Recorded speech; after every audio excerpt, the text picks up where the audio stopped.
Yo lo siento, no es mi culpa que los maestros no tengan disponibilidad.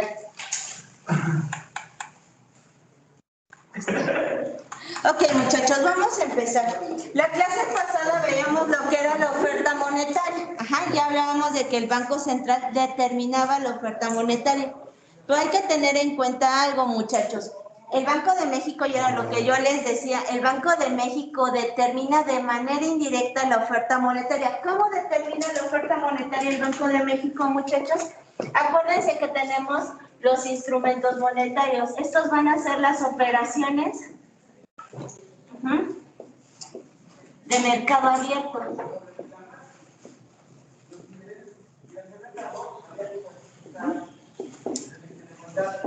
Y tal cual, muchachos, consiste en inyectar o retirar liquidez. Ajá.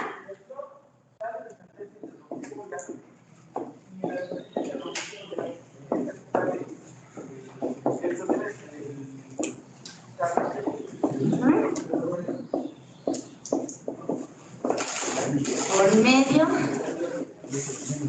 de operaciones de compra-venta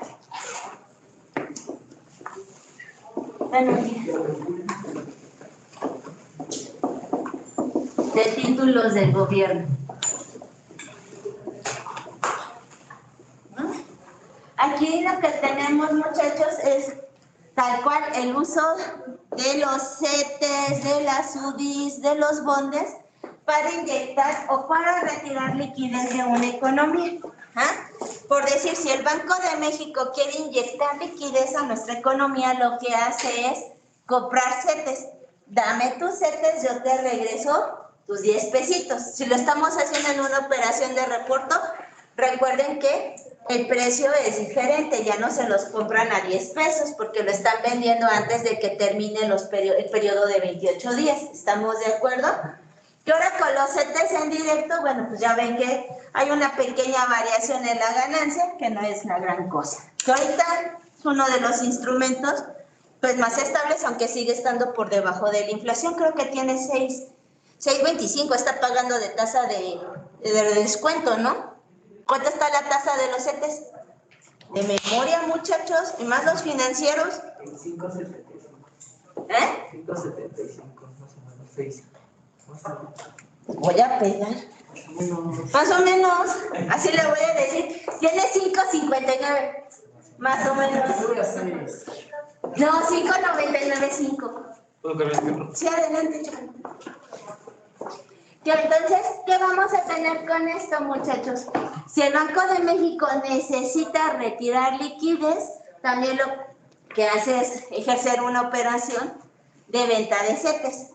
Dame tus CETES. Ahora sí que dame tu dinero, yo te doy CETES. Ojo, muchachos, esto de las operaciones de mercado abierto, si bien ayuda a inyectar o a retirar liquidez de la economía, también ayuda a controlar la inflación. Dice 6 minutos a la escuela. Ya las iba a molestar, pero no tengo ganas de hacerte sufrir ahorita. Ya te iba a decir que no. 6 minutos. ¿Desde dónde viene? Ahí está. ¿En qué se vino? El coche venía a 150 en Insurgentes. ¡Eso! Es una alarma. Sí se puede. Sin importar la vida, Ingesu. Es que no ir a la clase. Sí, estuvo así de que no grabara la clase. Hay que ser cumplido. Como había 5 personas a las 7 de la mañana en este salón. Estuve así de no grabar la clase. Ok, muchachos. Les decía, también a través de este instrumento se manipula la inflación. Ajá. Porque al retirar o al inyectar liquidez en una economía por medio de las tasas de interés, ¿están de acuerdo? Que aquí tenemos tasas de interés. Lo que haces es que si las tasas de interés son altas, muchachos, la gente va a tener una preferencia mayor por disponer su dinero en bonos, que tenerlo en efectivo. ¿Estamos de acuerdo? Tiene una doble cara esto, muchachos. Como todo pro, tiene un contra. El problema de tener una tasa de interés de los CETES, muchachos, que es una tasa de redescuento, y ustedes ya lo saben, es que esto también es reflejo del riesgo país. Ajá. Los financieros siempre están con base en el binomio riesgo-rendimiento, ¿no? Entre mayor riesgo, mayor rendimiento. Entre menor riesgo, menor rendimiento ofrece un instrumento. Bueno, muchachos, bajo esa lógica, entre más interés o ganancia les ofrezca un instrumento gubernamental, también se traslada a un mayor riesgo país. Por eso se supone que los títulos de gobierno deben de ser de una tasa de interés muy bajita, con un rendimiento muy pequeñito, porque se supone que son economías estables y que nuestro riesgo país está al ras. Ajá. ¿Sí saben qué es el riesgo país? ¿Convencidos, sí o no? Sí, a ver, ¿qué es el riesgo país?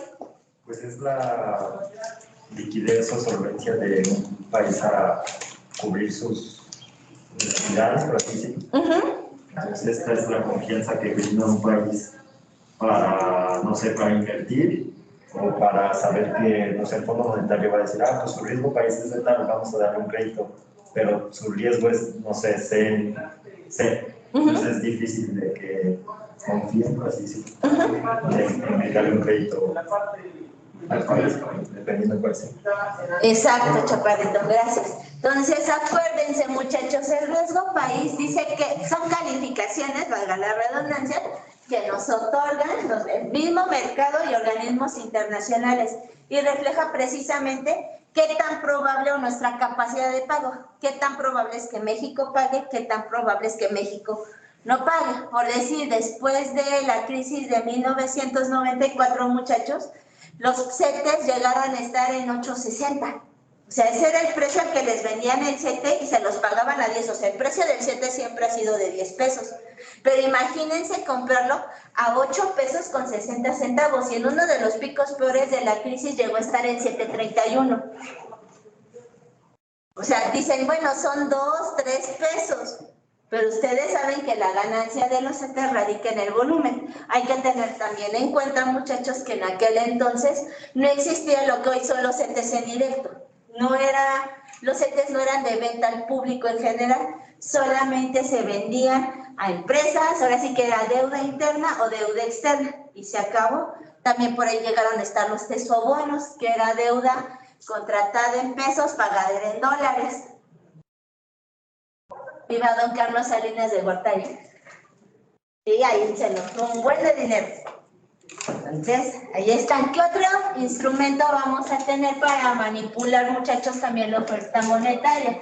Vamos a tener lo que son la tasa de descuento. Y es lo que ustedes conocen como tasa de interés interbancaria. ¿Qué es la tasa de descuento, muchachos? Es la tasa a la que se presta a un banco comercial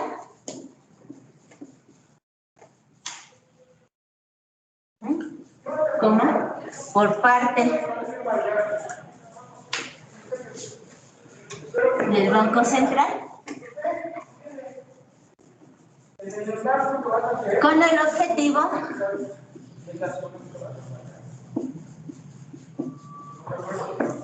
de cumplir con el coeficiente de reservas.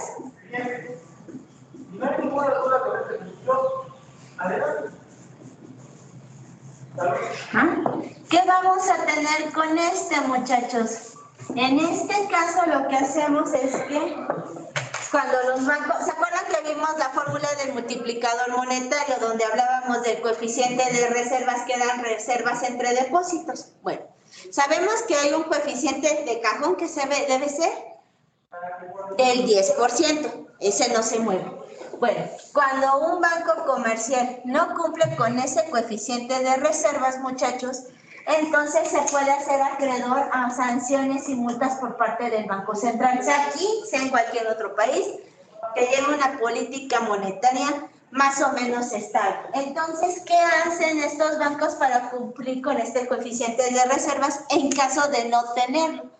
Una de dos, o le piden al mismo Banco Central que les preste dinero para cubrir con ese coeficiente de reservas, obvio, se queda sentado que los bancos no están cumpliendo con ese requisito y pagan una tasa de interés. Obvio, no es una tasa de interés comercial a la que están acostumbrados, ¿no? Sino es una tasa menor. Es más, si se dan cuenta, perdón, la tasa de interés interbancaria es muy parecida a la de los CETES. ¿Ah? Es una cosita de nada de diferencia, ¿no? Y también, muchachos, esta es la tasa a la que los bancos se prestan entre sí. Ajá. También se pueden pedir préstamos entre bancos y, obvio, se van a prestar a una tasa menor a la comercial. ¿Estamos de acuerdo? Entonces, esa es mi tasa de referencia y va muy ligada a la capacidad de pago de cada una de las instituciones y a la estabilidad macroeconómica de un país. ¿Vale? Hasta aquí vamos bien. Y el último instrumento que vamos a tener, muchachos, es el coeficiente de reservas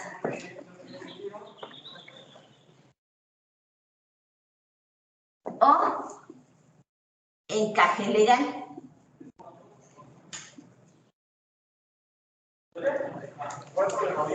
¿Qué pasa con este último instrumento, muchachos? Tal cual son las reservas obligatorias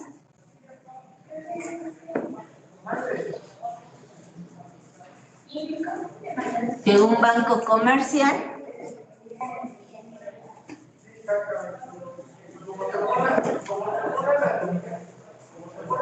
debe mantener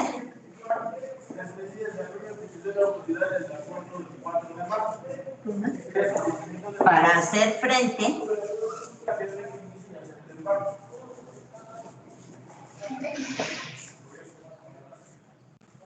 a las disposiciones de efectivo, a los requerimientos de efectivo.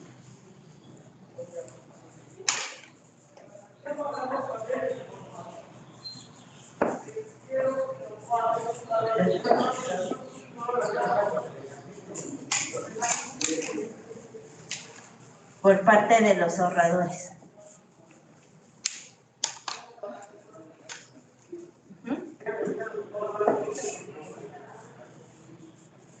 ¿Qué vamos a tener en este caso? Muchachos, ¿en su casa sí se alcanza a ver bien el color verde?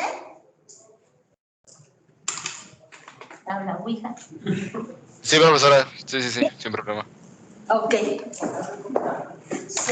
Ustedes no saben, pues les va a caer la maldición y van a ser maestros. Y no les van a hacer caso a sus alumnos. Se los digo por experiencia. ¿Qué vamos a tener con este último, muchachos? Era lo que hablábamos de un pánico bancario. Ajá. Cuando todos los ahorradores deciden ir a sacar su dinero de los bancos, en este caso, muchachos, los bancos deben tener la cantidad necesaria de efectivo para hacer frente a las disposiciones de efectivo de estos ahorradores. Si no las tienen, muchachos, ese es el problema. Pasa lo que pasó en el 29, pasaría lo que pasaba en el 94-95 con nuestro país. ¿Estamos de acuerdo? No había dinero. Se acabó. Nada más que en el 94 no dijiste no tengo dinero. No hay sistema. Era muy común, muchachos. Era muy común que fueran a los bancos y no hay sistema. ¿Qué operación viene a hacer? Vengo a retirar dinero. Es que no hay sistema. De los cajeros, no es que no hay sistema. Pero si iban, a depositar efectivo, sí había sistema para depositar, porque estaban tratando de capitalizarse. Estos eran periodos de 24, máximo 48 horas. Y era muy común, porque no había dinero. Entonces, con el tema anterior, básicamente, creo que la reserva legal no tiene cierta función. No, hijo, sí tiene una función. O sea, sí la tiene, pero que si llegase a explotar, sí nos llevaría... Sí, porque no hay suficiente dinero, tal cual. La base monetaria es mucho menor a la oferta monetaria. ¿Se acuerda el trapecio que vimos la clase pasada? Digamos que la cantidad de dinero que realmente existe en la economía es el efectivo, más las reservas que están en los bancos. Párenle de contar, pero nosotros sí compramos con la tarjeta de débito. Y era la pregunta que les hacía. ¿Nos consta que existe ese dinero, muchachos? O sea, sabemos que compramos con la tarjeta de crédito, con la tarjeta de débito, con los puntos, con los space, con los códigos QR. Decimos que es dinero o cuasi dinero. Pregunta, ¿es dinero como tal? No, o sea, yo no estoy pagando con billetes y monedas. Es más, me consta, muchachos, en mi saldo puede decir yo tengo 10,000 pesos, sí, que padre. Ahí está el saldo. Me consta que existan esos 10,000 pesos en el banco. Y hay el problema, que hay más dinero en circulación en otras formas de activos líquidos que dinero físico. De allí que vengan las burbujas de especulación, o sea, es muy poquito dinero sosteniendo a más dinero o cuasi dinero. Ahí el problema. ¿Ah? ¿Dudas respecto a esto, muchachos? ¿Todo bien? ¿Ahí en sus casas todo bien? Sí, profe, todo bien, gracias. José Manuel, ¿puedo preguntar qué hace en su casa? Sí, profesora, salí el fin de semana y no me pude quedar solo en mi casa, pero, o sea, puedo tomar la clase, no me ponga asistencia, pero puedo tomarla.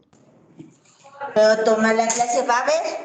A ver. No, pero yo sí he ido, nada más fue hoy. Bueno, está bien. ¿Puedo borrar el pizarrón, muchachos? ¿Sí? ¿Ahí en sus casas puedo borrar el pizarrón? Sí, profe. Y los que tienen que estar en línea, ¿qué creen? Aquí andamos. No, nada más tú, Omar está enfermo. Y las de Catepec no están. Y el otro que estaba vivo en Toluca tampoco está.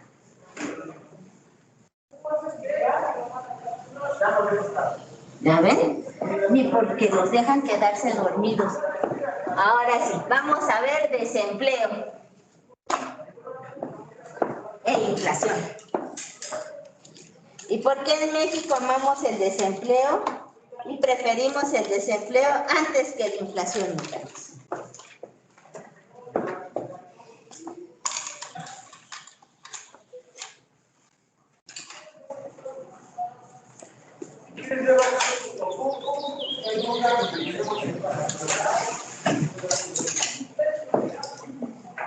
¿Sale? ¿Qué vamos a tener, muchachos? Aquí vamos a tener el planteamiento de la teoría clásica que veíamos entre la relación y el desempleo. Ajá. Y lo que vamos a tener aquí, muchachos, es que, de acuerdo a la teoría clásica, monetarista, neoclásica, neoliberal y anexos,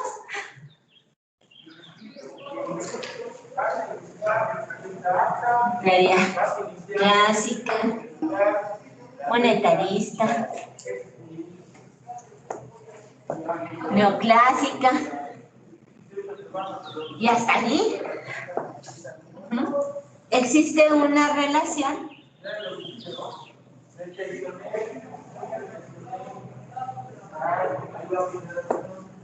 entre los salarios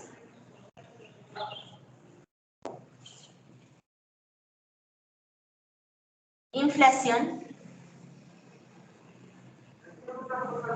y desempleo, muchachos. ¿Qué vamos a tener en este caso, muchachos? Entre más altos sean los salarios, mayores la inflación, en teoría debería de ser menor el desempleo. Ajá. ¿Por qué? Porque los salarios, muchachos, se manejan como cualquier precio de cualquier mercancía.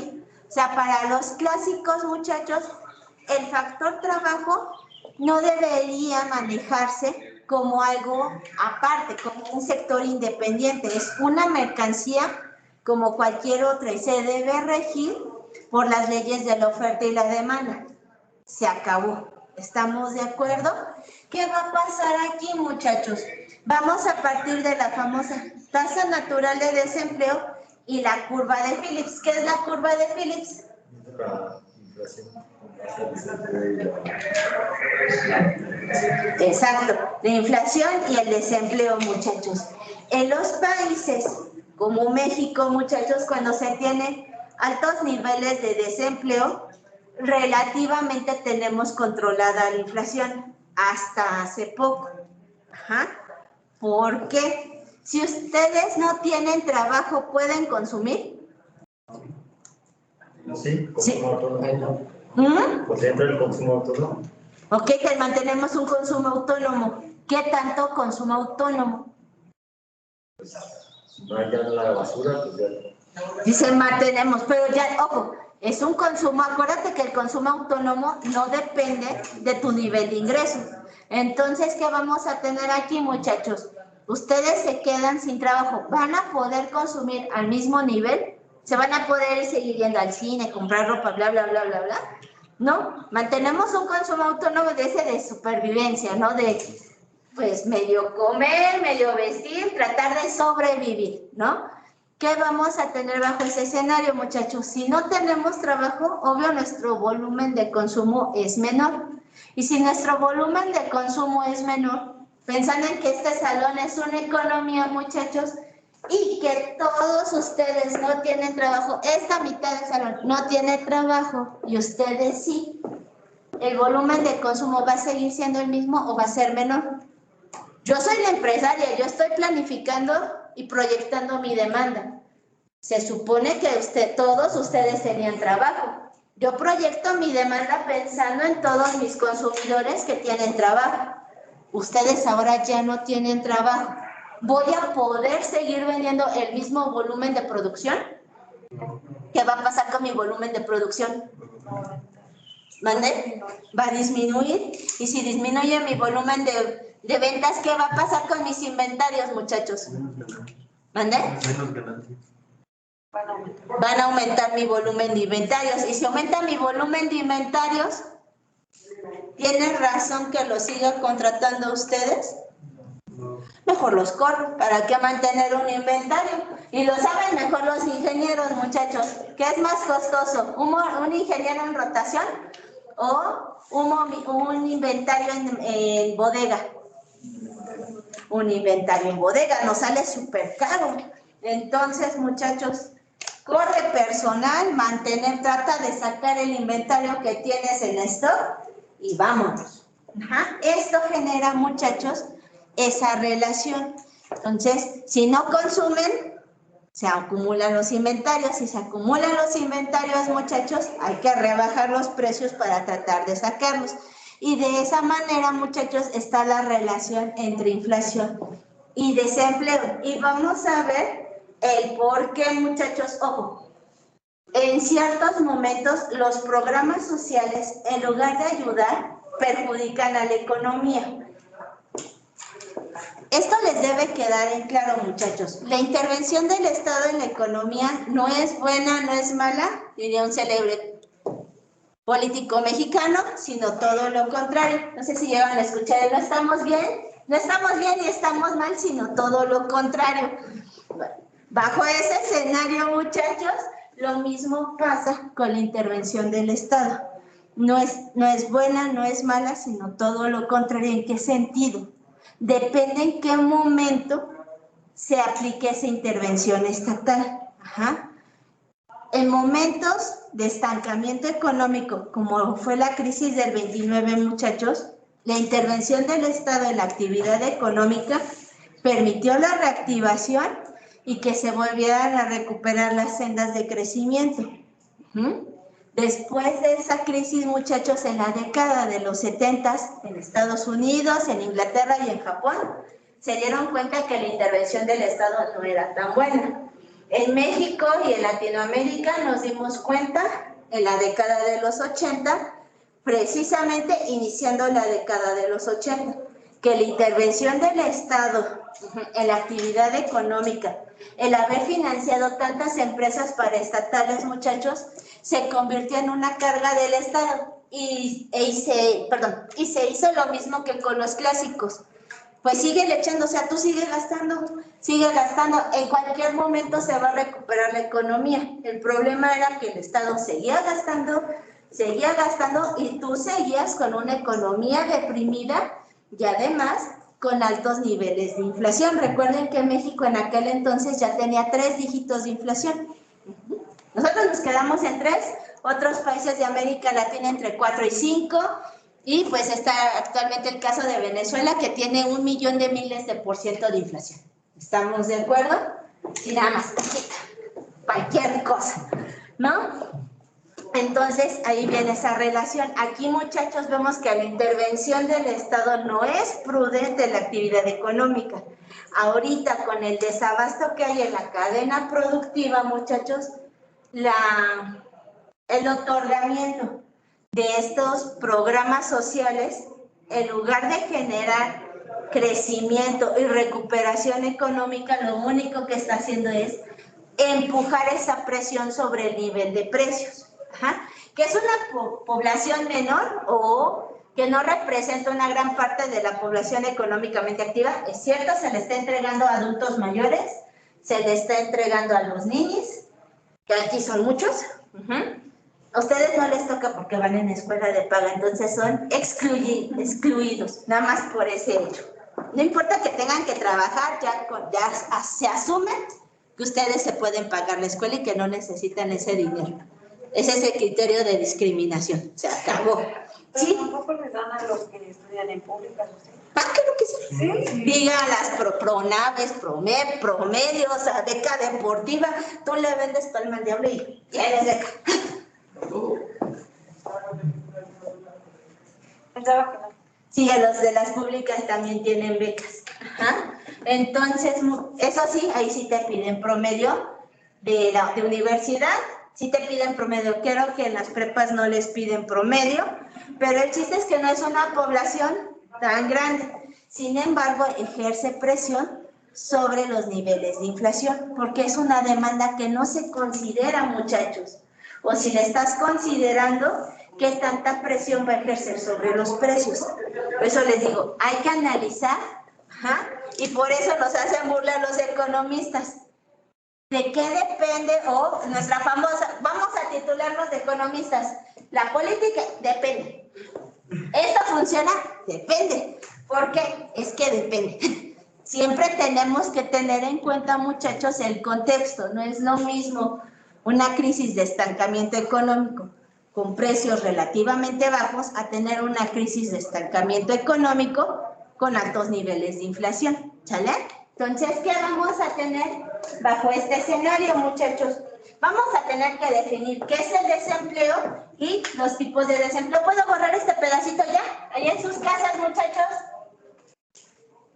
¿Sí? Sí, profe, sí.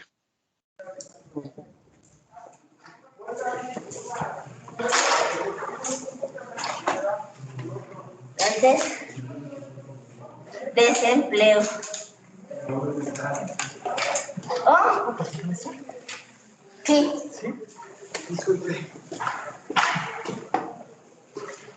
Hoy no tengo ganas de torturarlos. Dicen, sí tengo. Yunel, ¿verdad? No. Sí, Yunel, ¿por qué no me ha reprobado en mi evaluación docente?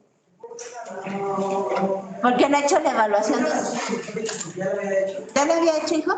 Es que nos mandó un listado la maestra Marcela de los alumnos que hacen falta de evaluar y me aparece usted. Ahorita lo subo. Sí, porfa, chaparrito, nada más ahí póngame. Cae muy mal la maestra de economía y ya está. Ok. En algunos libros, muchachos, vuelvo a hacer énfasis, libros traducidos en España, no es desempleo, es tasa de paro, muchachos. Entonces, para que lo tengan en cuenta, ¿sale? La mayoría de los libros van a encontrar que es tasa de paro. Para nosotros, desempleo, ¿sale? Entonces, ¿qué vamos a tener o entender por desempleo, muchachos? Tal cual, la definición básica es que el desempleo es cuando una persona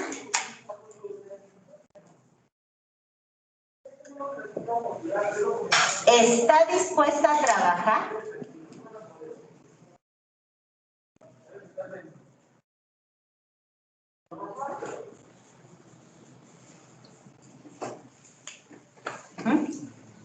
y no encuentra trabajo, ya fue. ¿Cómo quiero plumones? Ya se viene el día del maestro, ¿eh? Quiero plumones. Bueno, siempre les digo eso y nunca me dan plumones. ¿Este año sí? Ah, bueno. No, una vez. Casi nunca me da nada el día del maestro, porque nunca caí en clases. Y una vez una de sus compañeras me regaló un halcón y yo, no quería plumones. Y encuentra trabajo.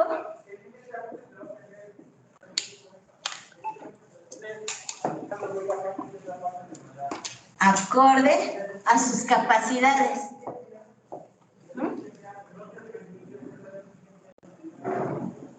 Aquí tal cual, muchachos, es cuando nosotros nos ponemos a buscar y vamos con nuestro ridículum por todas las empresas y nos dicen, yo te hago, dirían para la otra. Ajá. ¿Qué pasa, muchachos? Aquí es cuando estamos en actividad de búsqueda y por más que nosotros estemos capacitados, no logramos colocarnos en el mercado laboral. A eso se le llama desempleo. Pero con base en esto, existen diferentes tipos de desempleo, muchachos.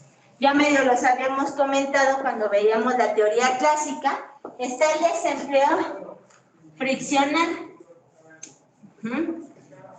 Este desempleo friccional, muchachos, está asociado al flujo continuo de personas, sí, a la tasa natural de desempleo. ¿Por qué se dice al flujo continuo de personas que están buscando trabajo, muchachos?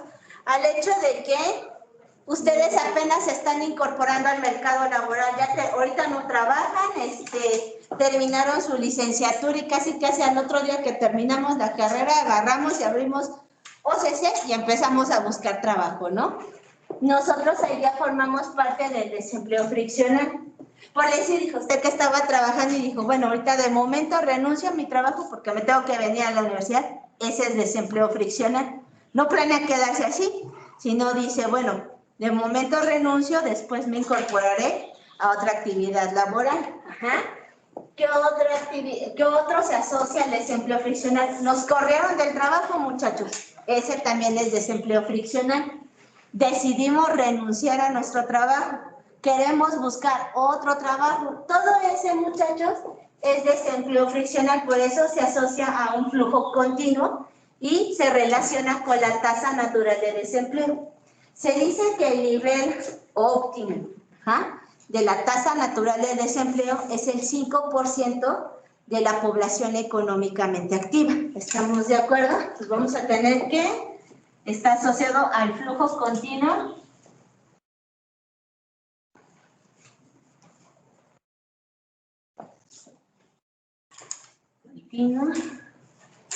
de personas que van de un empleo a otro.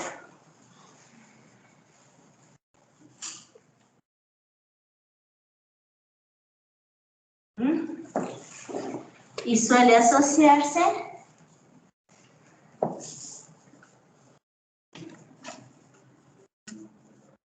con la tasa natural de desempleo.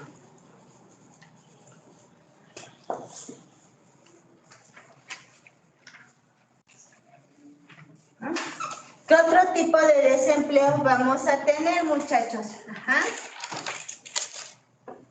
Vamos a tener el desempleo cíclico. Como su nombre lo dice, muchachos, está asociado al ciclo económico. El cíclico está relacionado con los cambios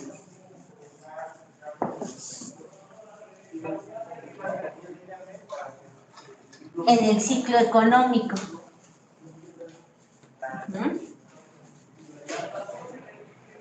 Es decir, con recesiones y expansiones. ¿Qué pasa aquí, muchachos? Cuando estamos en recesión o en crisis, aumenta la tasa de desempleo. Cuando estamos en recuperación o auge, hay una menor tasa de desempleo. Ojo, siempre va a haber personas desempleadas. No podemos ocupar al 100% de la población, muchachos. ¿Qué otro tipo de desempleo vamos a tener? Vamos a tener el estacional. Entonces tenemos que el desempleo estacional, muchachos, está relacionado con las estaciones del año.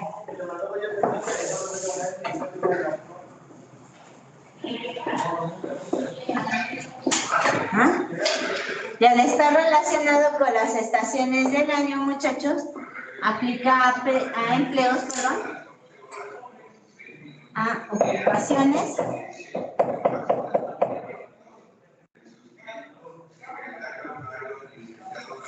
específicas.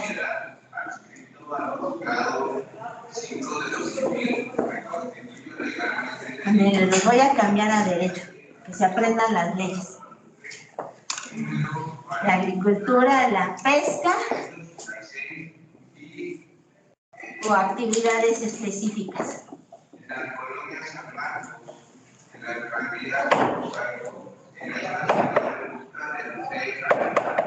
¿Ah? Aquí tenemos, muchachos, por decir, cuando Walmart recluta trabajo porque es temporada decembrina, por decir cuando es la cosecha de aguacate, limón, las frutas, muchachos, es desempleo estacional.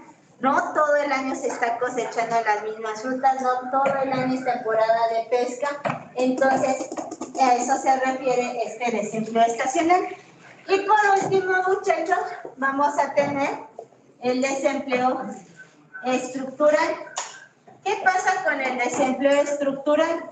Con el desempleo estructural vamos a tener, muchachos, que las personas no encuentran trabajo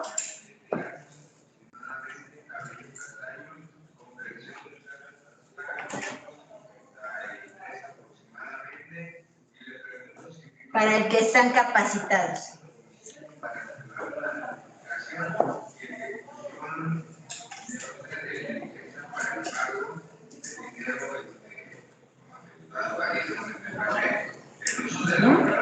¿Qué va a pasar con este último, muchachos? Por más que nosotros busquemos y busquemos trabajo, nuestra fuente de empleo ya se desapareció. Niños, ¿el último se alcanza a ver o no?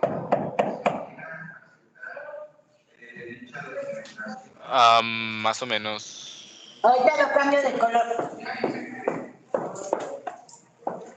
Ahorita lo vuelvo a escribir, muchachos, no déjame cambiarlo de color.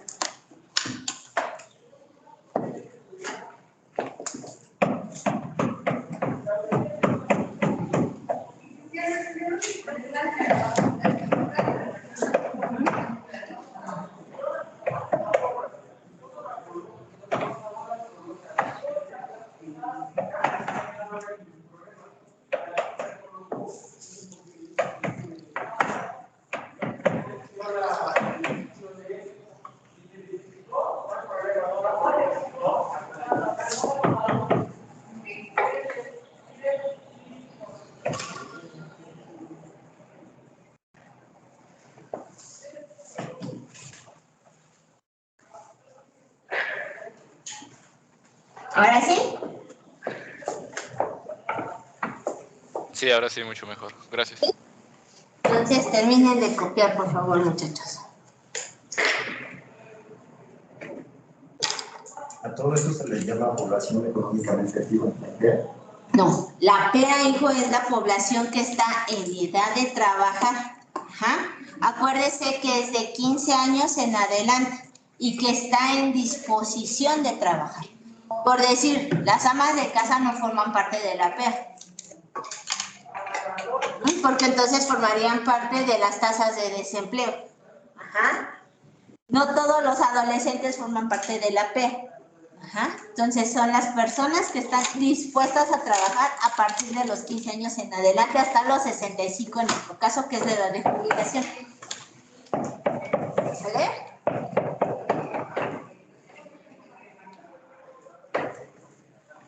¿Ya terminaron de copiar o todavía no? ¿Puedo borrar? Entonces, ¿qué vamos a tener con esto, muchachos? De aquí nos vamos a ir a calcular las tasas de desempleo y vamos a ver la relación con la curva de Phillips.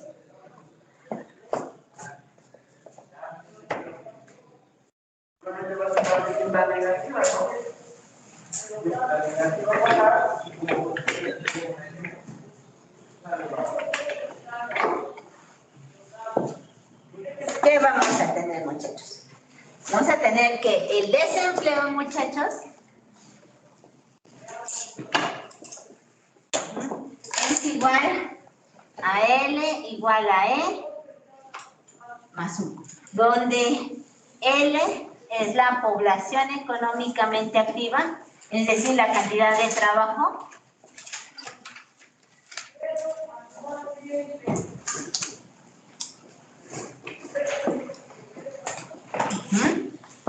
Vamos a tener que es el número de trabajadores ocupados.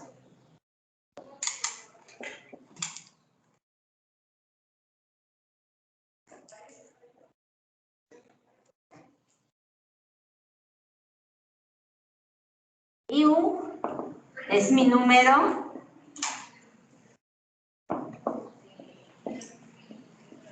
de desempleados. Con base en esto, muchachos, vamos a tener que la tasa de desempleo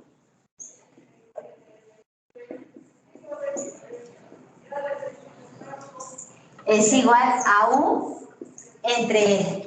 Es decir, las personas que no tienen trabajo entre la población económicamente activa. Así se calcula la tasa de desempleo, muchachos. No hay más. Las personas que no tienen trabajo entre la población económicamente activa.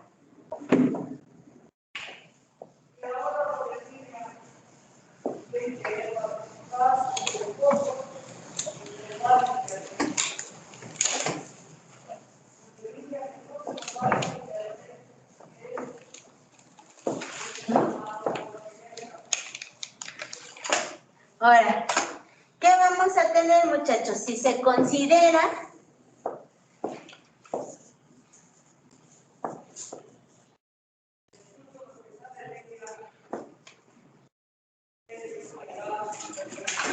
que la PEA se mantiene fija,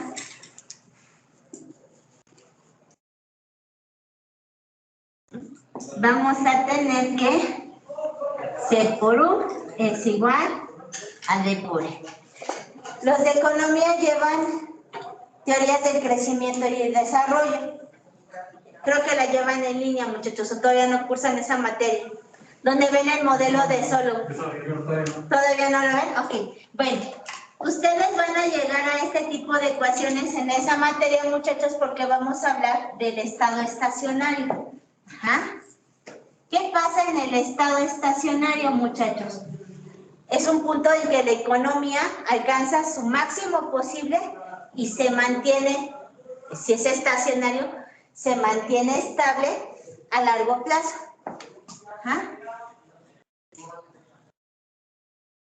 Entonces, ¿qué vamos a tener aquí, muchachos? Esta C es la tasa de creación de empleos.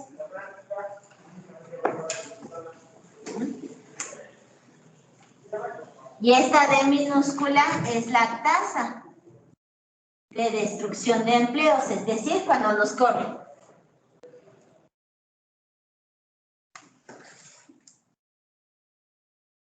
Cuando una economía, muchachos, está en este famoso estado estacionario, equilibrio si lo quieren ver así, se dice que la tasa de destrucción de empleos por la tasa, por el número de personas desempleadas, muchachos, es igual a la tasa de creación de empleos. O sea, no estamos ni contratando más ni despidiendo a más personas. Hay un equilibrio. La misma tasa de creación es igual a la tasa de destrucción por la población que tanto tiene trabajo como la que está quedándose sin trabajo. ¿Estamos de acuerdo? Estamos en equilibrio. Aunque recuerden que el equilibrio es dinámico. Entonces, no siempre se mantiene en el mismo lugar. Puede ser estable o puede ser inestable. ¿Qué vamos a tener tal cual, muchachos? C por U. Ahora sí que el término tal cual van a ser las empresas que encuentran trabajo. Porque acuérdense, ¿quién demanda trabajo, muchachos? Las empresas. Eso. ¿Y quién les pide trabajo? También las empresas. Ajá, entonces van a ser las empresas que pierden trabajo. No, nosotros ofrecemos trabajo. ¿Vale?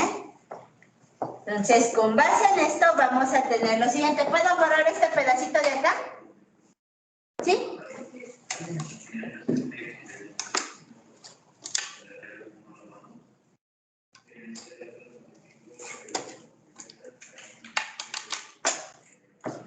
Vamos a tener, muchachos, lo siguiente.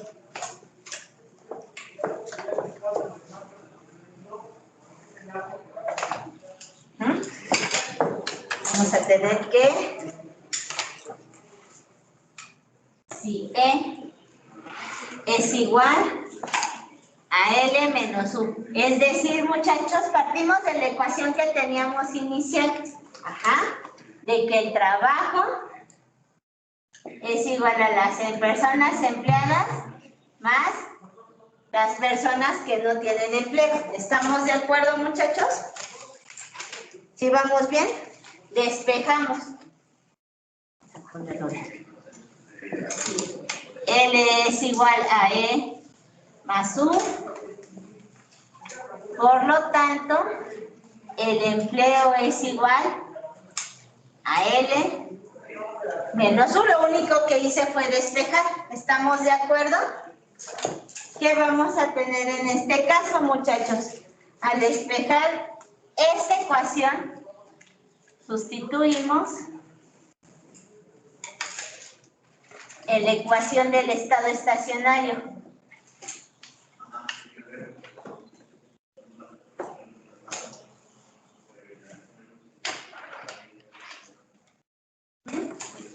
Es decir, muchachos, U es igual a D por E. Es decir,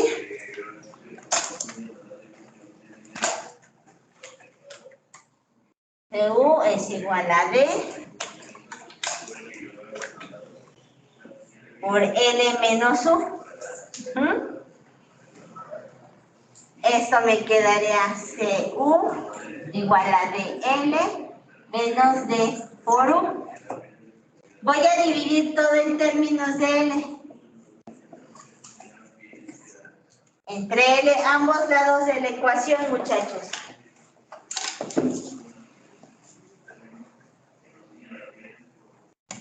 Profesora, ¿podría remarcar un poquito lo que está al principio del lado izquierdo? Sí, ya este de acá arriba, ¿verdad? No se alcanza. Ajá. Por favor. Sí, claro que sí, con perdón. Gracias, profesora. No, no se preocupe, gracias. Sí.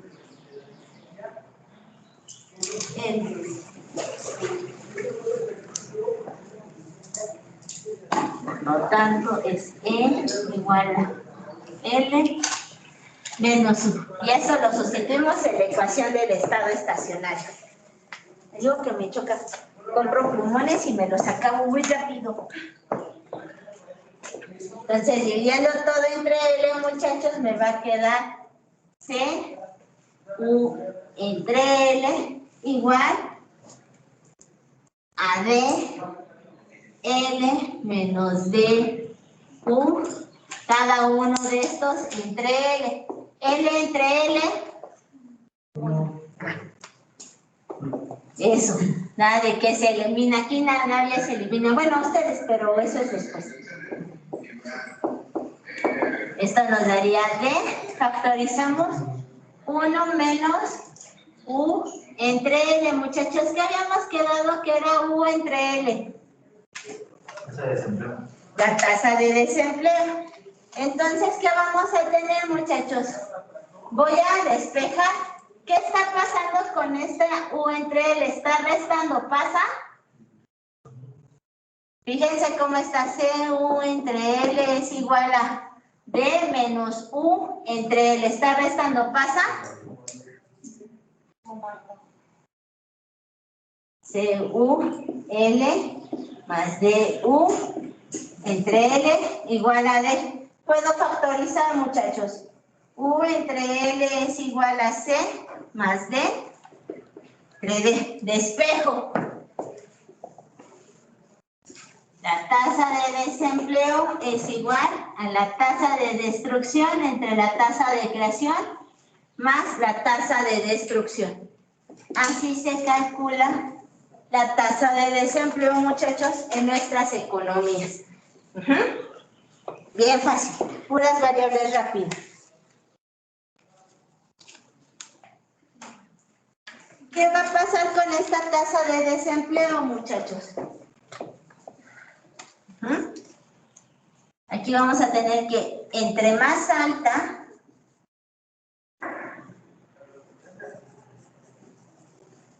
sea la tasa de destrucción,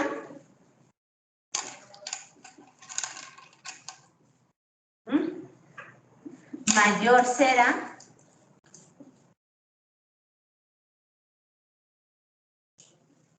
la tasa de desempleo. Ojo, muchachos, cuando hablamos de tasa de destrucción, no solamente es que las empresas nos despidan, sino que hay una tasa de destrucción, se habla de destrucción de empleo, cuando las empresas empiezan a cerrar, que es lo que tuvimos o es lo del escenario que hemos estado pasando ahora con la pandemia. ¿Cuántas empresas o cuántos negocios bajaron definitivamente la cortina? Una cosa era un cierre temporal, porque la pandemia estaba comenzando, muchos restaurantes dijeron, bueno, cerramos temporalmente la cortina, y cuántos ya no volvieron a levantar esa cortina. No sé si ahora que ya estamos en semáforo verde y que se supone que ya podemos andar libremente por todos lados, no sé si han visto en las plazas comerciales, muchachos, que hay muchos locales en renta. O si van al centro, no sé si han pasado, ya ven que del centro siempre hay un montón de tiendas abiertas y todo eso. Muchas tiendas están de plano con la cortina cerrada y muchos letreros de se renta. Eso ha pasado, muchachos, porque son negocios que ya no pudieron levantar la cortina. Y si se van a calles de atrás del centro, ahora sí que atrás de Palacio Nacional, muchachos, lo que es Moneda, lo que es Correo Mayor, lo que es yendo hacia Tepito, Lagunilla, todas esas calles, ha habido un incremento considerable de lo que es el comercio informal. ¿Sale?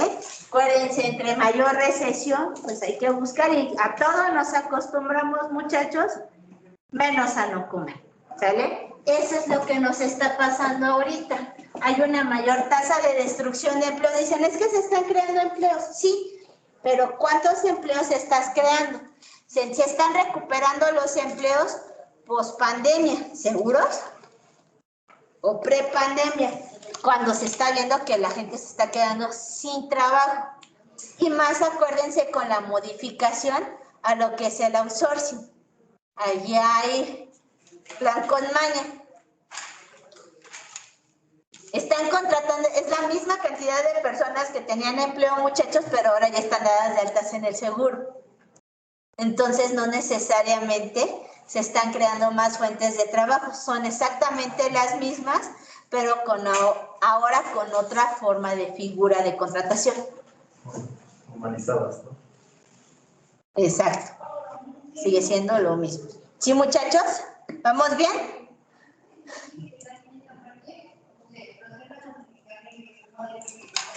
Dice, no nos hubiéramos parado. Ustedes no tienen capacidad de organización, no saben matar clases. Se hubieran organizado. Pero no.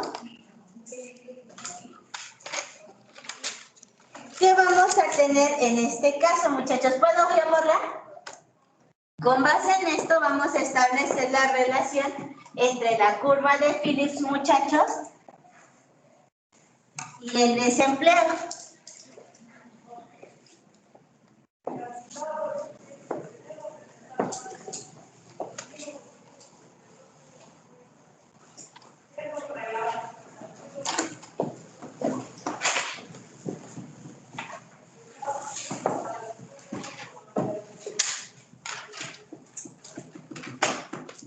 Vamos a tener nuestro plano cartesiano, ¿no?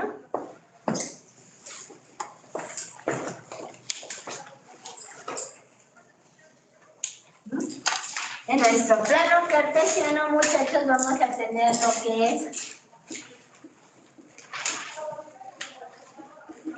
el desempleo y aquí vamos a tener a Pi. Pi también, además de ser considerada para los beneficios, también es considerada la variable para definir la inflación. ¿Qué vamos a tener en este caso, muchachos? Vamos a tener nuestra tasa natural de desempleo. Acuérdense que esta tasa natural del desempleo equivale al 5% de la PEA. ¿Estamos de acuerdo, muchachos? A este escenario le vamos a incorporar la curva de Phillips.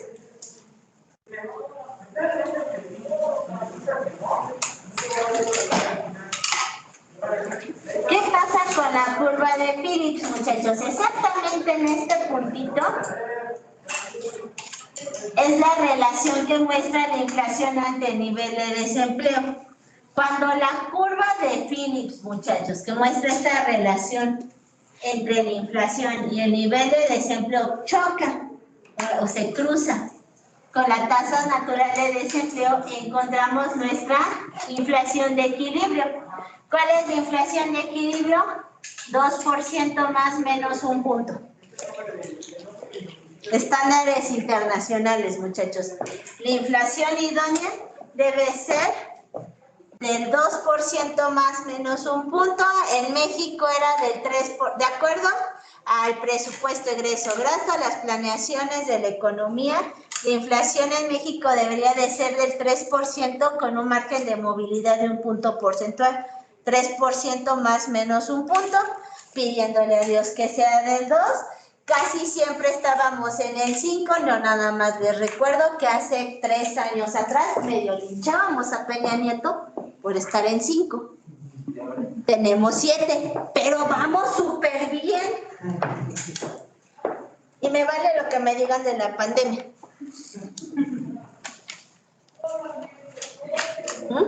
Ahora, muchachos, ¿qué vamos a tener en función de esto? Esta curva de Phillips, muchachos, lo que nos va a mostrar también es que es esa relación entre los salarios y por qué nos sirven los programas sociales. Recuerden, no todo es blanco, no todo es negro, sino tenemos una gama de grises muy amplia. ¿Qué pasaría en este escenario, muchachos? Lo que les decía, nos dan, el Estado trata de reactivar la economía gastando, no solamente con los programas sociales, vamos a verlo con la parte productiva. Está gastando con Dos Bocas, está gastando con el Tren Maya, está gastando con el aeropuerto y con todas las obras de infraestructura que se necesitan para la operación de estas obras. Si el Estado gasta, muchachos, genera empleo. ¿Están de acuerdo? El problema de que generen ese empleo, muchachos, que no está relacionado con la tasa natural de desempleo, es que va a reducir temporalmente este desempleo. Vamos a pasar de esta PEA a una PEA menor, ¿sí? Ante ese escenario, muchachos, estas personas empiezan a tener dinero, déjenme cambiarle de color amarillo, Vamos a tener de 0, y vamos a tener de inflación 0. Estas personas van a empezar a consumir. Pregunta para mis ingenieros, muchachos. Estas personas que ahora se están incorporando al mercado laboral y al percibir un salario tienen poder de compra, ¿estaban considerados en nuestra demanda, en nuestra proyección de demanda inicial? No.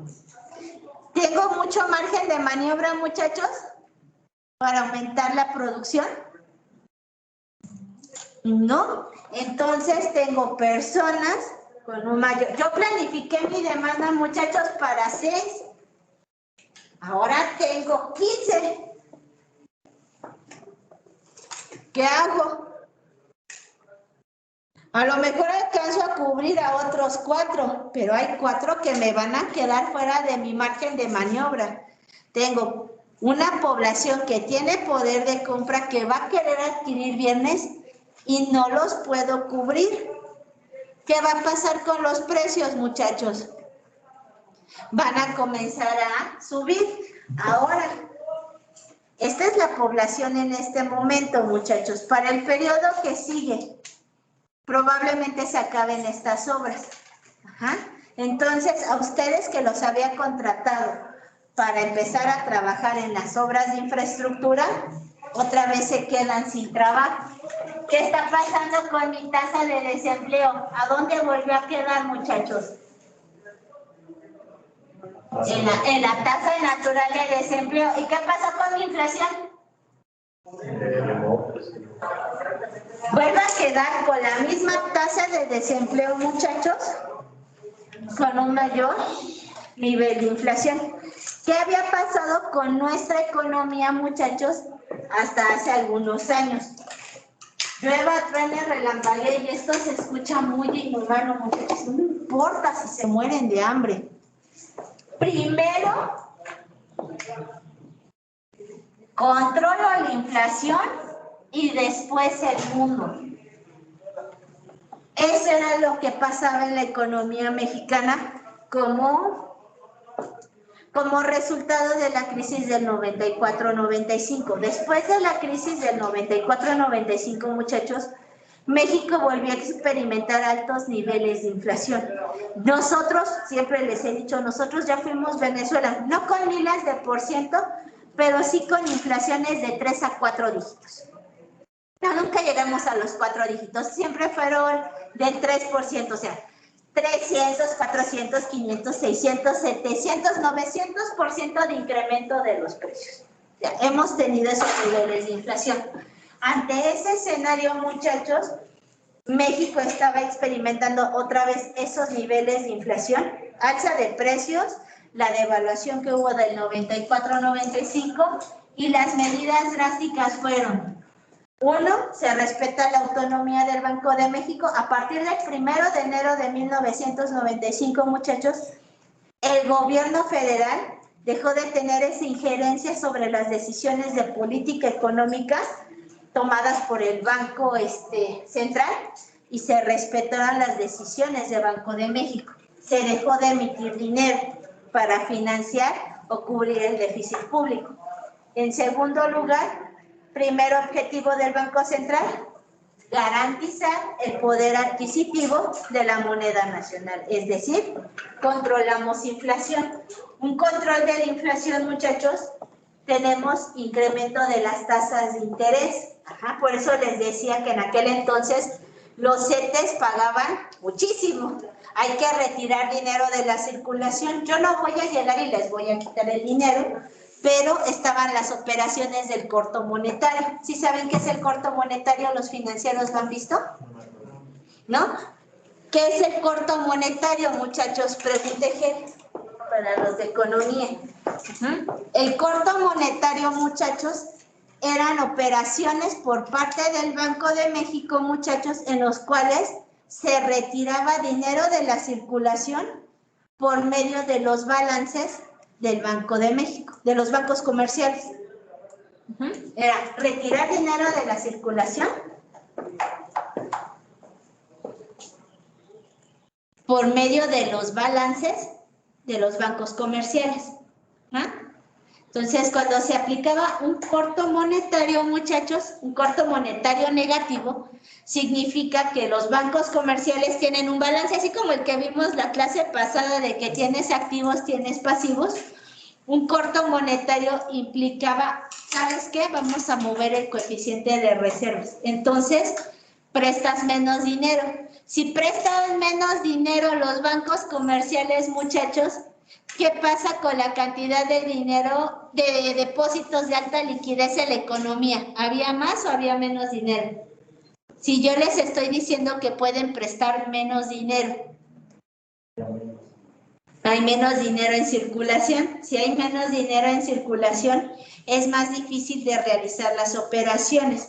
Entonces, es cuando, no sé si les llegó a pasar, muchachos, ahorita ya no es tan común, que no hay cambio en la economía, que no hay dinero. No sé si les ha tocado esa percepción de liquidez en la economía. Que van a la tienda y casi todos llevamos un billete de 500 pesos y te dice el de la tienda, no tengo cambio. Y entonces dices, ok, no tengo cambio, pues yo tampoco, pero nada más me quiero llevar un refresco y unas papas. Es que no te lo puedo vender, no porque no te quiera vender el refresco y las papas, sino porque no te puedo dar la fraccionabilidad de tu cambio. Entonces, ¿qué hacemos? Dices, bueno, en el mejor de los casos, agarramos nuestro billetito y nos salimos de la tienda y ya no compramos ni papas ni refresco.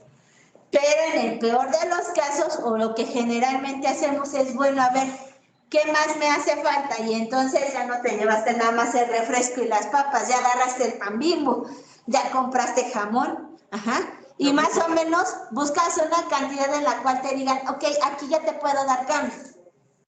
¿Qué estamos haciendo? Existe la misma cantidad de dinero en la economía, muchachos, pero no es lo mismo tener 500 pesos y que nada más los tenga Rubén a tener 500 pesos fraccionados entre todos nosotros, porque hay mayor circulación de dinero. ¿Estamos de acuerdo? Eso es lo que pasaba a grandes rasgos con el corto monetario. Ajá. Esto también nos ayudaba a controlar la inflación. Pero obvio, muchachos, si no se vende el mismo volumen de mercancías, yo no tengo por qué tener personal ocupado.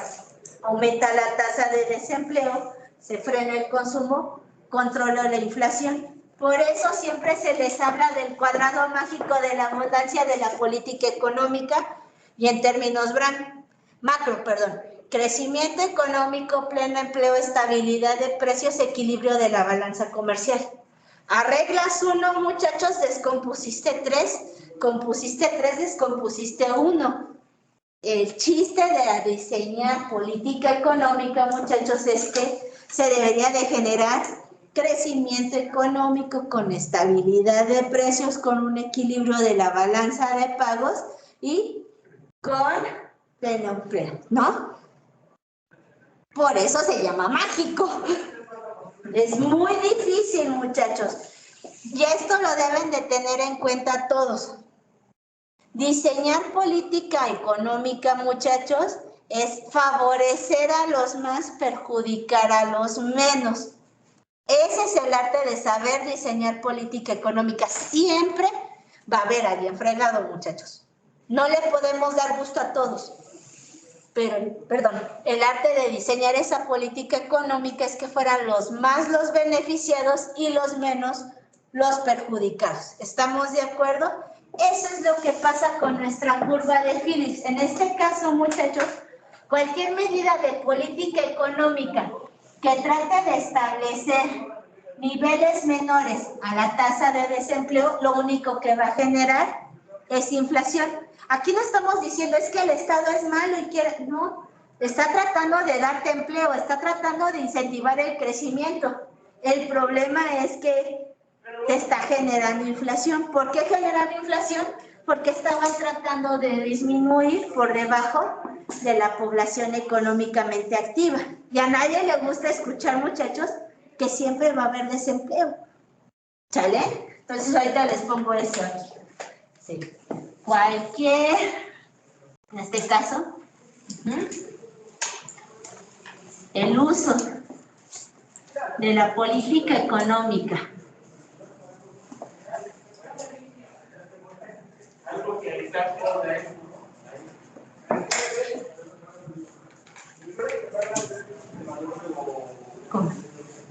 con el objetivo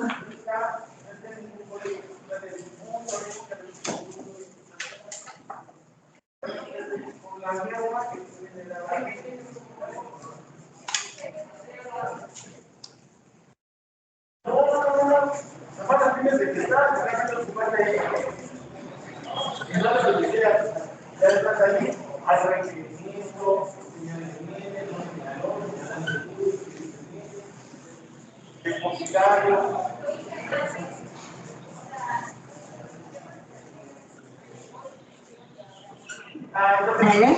Eso es lo que vamos a tener. Por eso les decía hace un momento, no es que esté mal lo que está tratando de hacer el Estado. Depende de cuándo lo quiera hacer. Ajá. Ahorita todas las medidas, muchachos, de tratar de reactivar a la economía por el lado de la demanda agregada, que es incentivando el consumo, lo único que están haciendo es presionar aún más las tasas de inflación. Ajá. Lo que se tendría que buscar aquí es lo que veíamos nosotros al inicio del cuatri, buscar una política de ofertas, no irnos por el lado del consumo, sino irnos por el lado de la producción. ¿Por qué por el lado de la producción, muchachos? Porque acuérdense que hay un desabasto en la cadena productiva, nos hacen falta insumos. Entonces, lo que tú tienes que hacer es buscar la manera de reabastecer la cadena de producción para que entonces haya producción y acompañado ahora sí de tu política de demanda agregada, las dos se acompañan. Obvio, acuérdense que la producción no aumenta de la noche a la mañana, sino que lleva un desfase. ¿Sí queda claro, muchachos? Los voy a poner a leer. Necesitan leer. Ya saben, de cajón el Financiero. No lo compren, está en la versión en línea. Lean el Financiero. ¿No les gusta el Financiero, el lenguaje más técnico? El Economista sí maneja un lenguaje muy técnico. Entonces, como sugerencia, el Financiero es más agradable y más fácil de leer. ¿Sí? Ese no lo he leído. ¿Sí? Siempre, ahora sí que yo estoy casada con dos. Con el Financiero y con el Economista, son los que... Pues es que esos son los más... Pues enfocados hacia nosotros, ¿no? En términos de variables económicas. Y cuando lean de finanzas públicas, muchachos, no se vayan solamente a los mercados, sino váyanse a la parte de discusiones de política económica para entender los efectos macro. ¿Sale? Todavía nos queda tiempo, entonces vamos a continuar. Dicen, qué entretenido. Sí, es la ventaja de ya estar en presenciales. Avanzamos y avanzamos y avanzamos. Vamos a ver, muchachos. Ahora sí, vamos a ver la introducción a lo que es el modelo neoclásico, el famoso ISLM. Está bien bonito. Vamos a ver otra vez muchas derivadas. Ya vamos a dejar de ver teoría para ver otra vez cálculo. Sí, mis.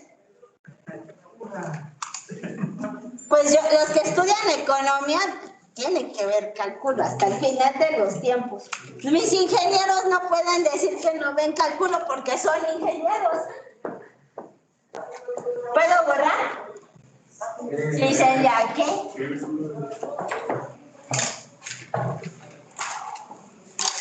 Vamos a volver a ver gráficas y todo bien bonito. Y luego tenemos que sumarle el tipo de cambio.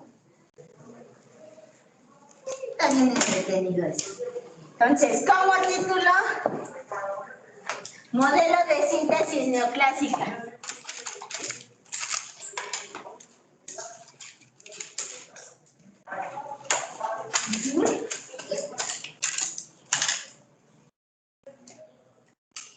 Para los cuates el ISLM o muchachos el modelo de Hicks y Hansen.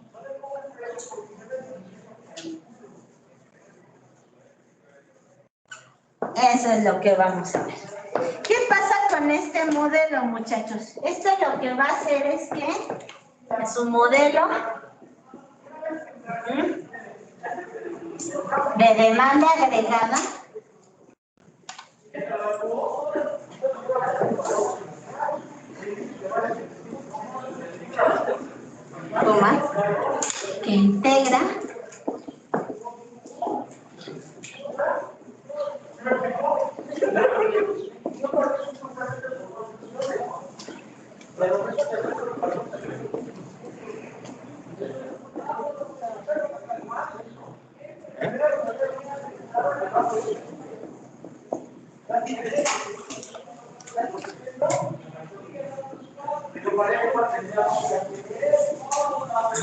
Así como el mercado de bienes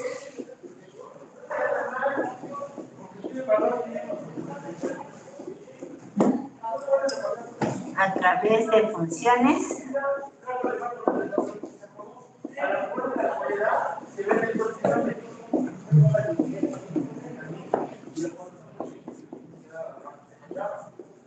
de ahorro y demanda de dinero.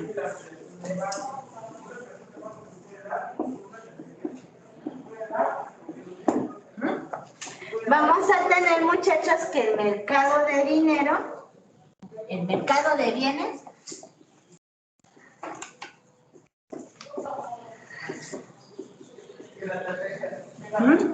determina el nivel de ingreso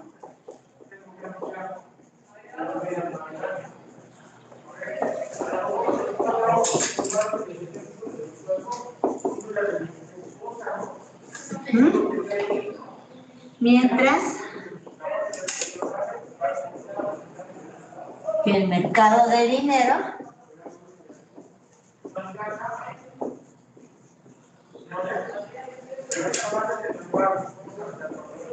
determina la tasa de interés.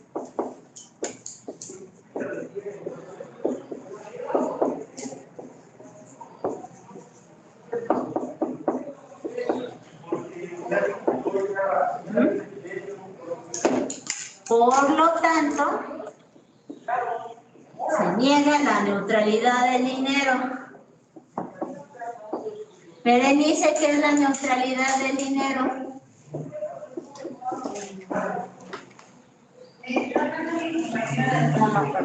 ¿No se acuerdan? Johan, ¿qué es la neutralidad del dinero?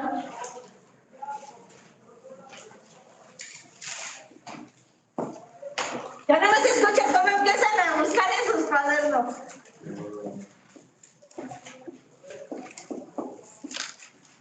Cuando se mete la cantidad de dinero, no modifica los valores reales, ¿no? Exacto, dice, ya la encontré. No, no lo encontré. Ya me acuerdo, eso sí me acuerdo. Eso, Kevin. Acuérdense, muchachos, que los clásicos decían, dice, todo un 4 y me estuvo fregando con eso. Dice, todo un 4 me estuve torturando, como no quiere que me acuerde. ¿Qué es la neutralidad del dinero, muchachos? Acuérdense, es lo que veíamos al inicio del cuatrimestre. Que una modificación en la cantidad de dinero en la economía no tenía efecto sobre las variables reales de esta. Ajá, era lo que veíamos de los principios clásicos. Yo aumento el dinero que hay en la economía, perfecto, lo único que modificábamos eran los precios y las tasas de interés y la producción y el nivel de ingreso seguían exactamente igual. Estas no cambiaban. ¿Qué va a pasar aquí, muchachos? Yo ahora sí tal cual, con mis financieros, muchachos, se modifica la cantidad de dinero que hay en la economía. Se modifica o hay impacto en el nivel de producción, en el nivel de ingreso, en las tasas de interés, ¿sí o no? Cuando se inyecta, cuando se retira liquidez de la economía. ¿Solamente se afectan a los precios o también se afecta el nivel de ingreso y de producción de una economía? A ambos. No solamente afecta a los precios, sino también le pego a las variables reales. Por eso estamos llegando a esta neutralidad del dinero. Era lo que les comentaba en otros cuatres a sus compañeros. Si el dinero fuera neutral, muchachos, arreglemos el problema de la inflación en Venezuela. Quita el dinero, ¿qué me lo quiero? O sea, quita el excedente que tienes de dinero. ¿Ya con eso arreglé la inflación? No, porque el dinero, muchachos, no es neutral. Entonces aquí se requiere de un equilibrio simultáneo.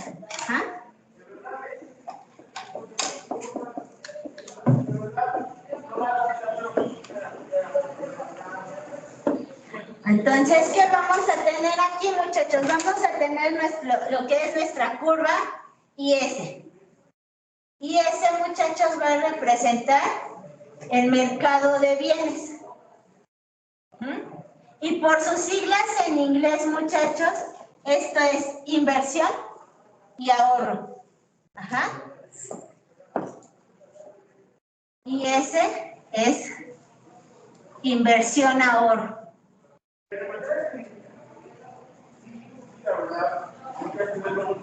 ¿Ah? Pero esto va por sus siglas en inglés. Representa el mercado de bienes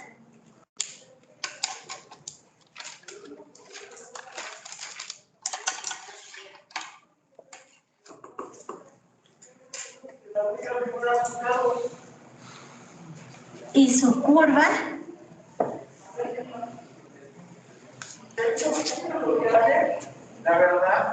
representa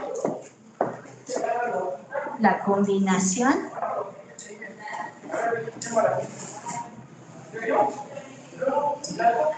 entre tasa de interés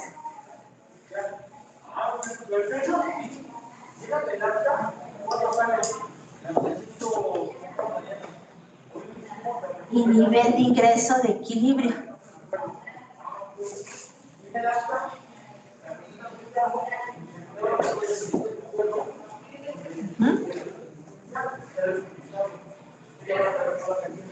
De seguido, muestra una pendiente negativa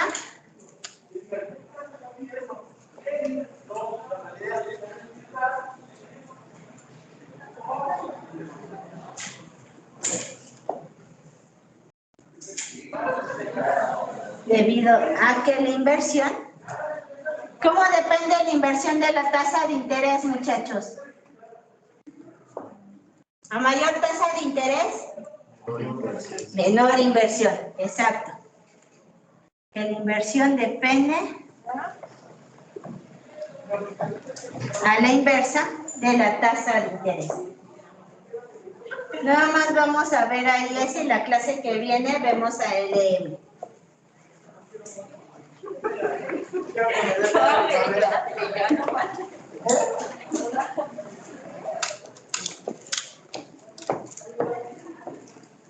A los que llegaron a clase tarde, le deben la vida a sus compañeros que llegaron temprano porque no iba a grabar la clase porque no había nadie en el salón.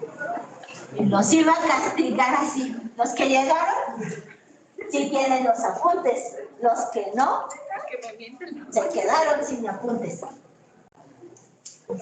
Ah, ¿verdad? ¿Qué vamos a tener aquí, muchachos? Vamos a partir de nuestra ecuación de demanda agregada. ¿Cuál es la ecuación de la demanda agregada? Gasto, consumo. Ajá. Gasto, consumo. Impuestos. Impuestos. Transacciones y qué más. Y exportaciones netas. Una variable. Y inversión. Esa nada más le faltaba. Acuérdense, muchachos, que la demanda agregada se compone del consumo más la inversión y ahorita no vamos a incorporar al sector externo, nada más vamos a considerar una economía con sector privado y sector público. Y como bien menciona su compañero, vamos a considerar que las transferencias van a ser una variable autónoma, que el gasto de gobierno es una variable autónoma, la inversión, muchachos, tiene una inversión autónoma y va a depender de manera negativa de la tasa de interés, que es lo que nos está diciendo aquí, y vamos a tener nuestro consumo, que es el consumo autónomo, más la propensión marginal a consumir, que multiplica el ingreso disponible, donde el ingreso disponible es igual a impuestos,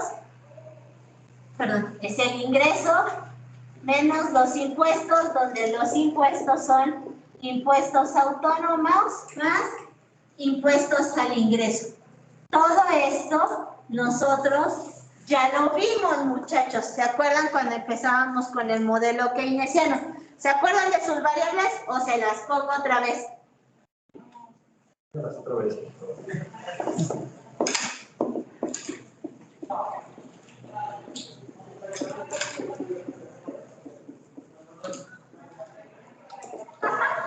TR, G, I con barrita, T con barrita, TX con barrita. Ahí está. Son transferencias, gasto de gobierno,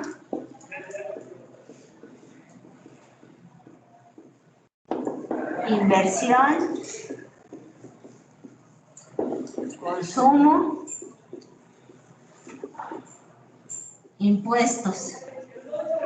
Todos estos que tienen la barra, muchachos, acuérdense que son variables autónomas. Ajá. ¿Y qué es una variable autónoma? Que no depende del ingreso, ¿sale?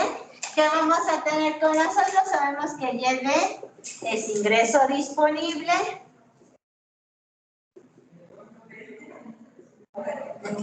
Vamos a tener que T son los impuestos proporcionales al ingreso.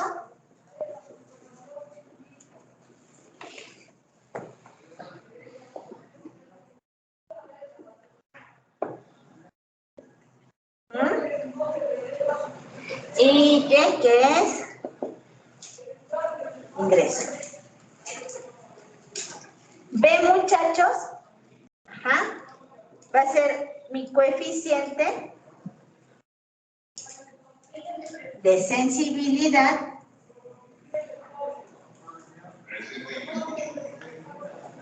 de la inversión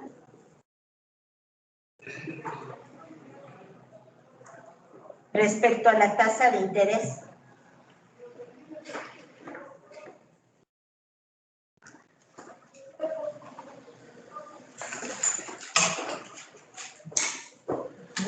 Acuérdense que nuestra demanda de dinero depende de manera negativa de la tasa de interés. ¿Estamos de acuerdo?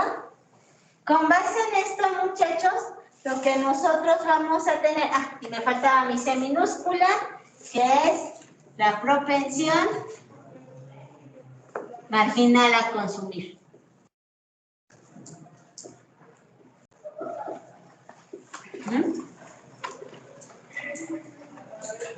Con base en esto, muchachos, lo que nosotros vamos a hacer es... ¿Perdón?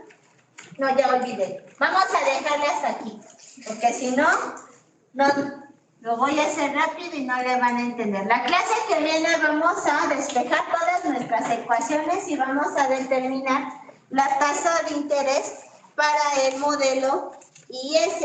¿Estamos de acuerdo? Que vamos a empezar a ver esos multiplicadores para que vayan agarrándole la onda con un poquito de anticipación. Este es mi corta y pega. Pero por favor, muchachos del Dolbush, busquen el capítulo. Ya les digo qué capítulo es, para que no vengan tan desencanchados.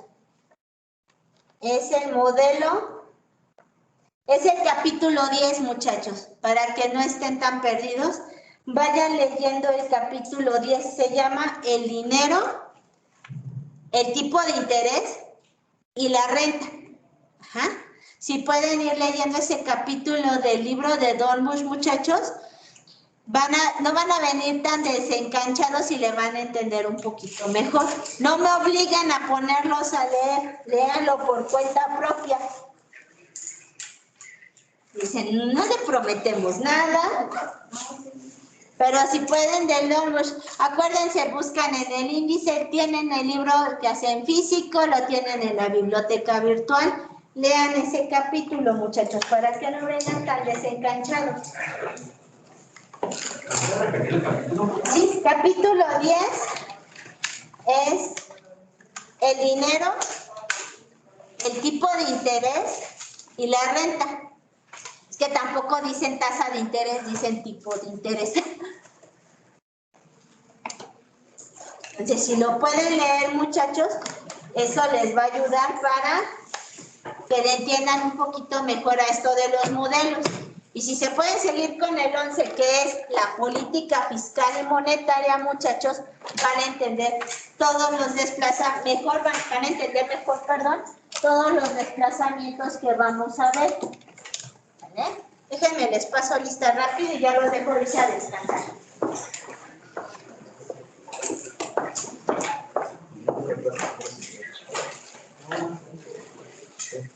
Déjenme detener la grabación.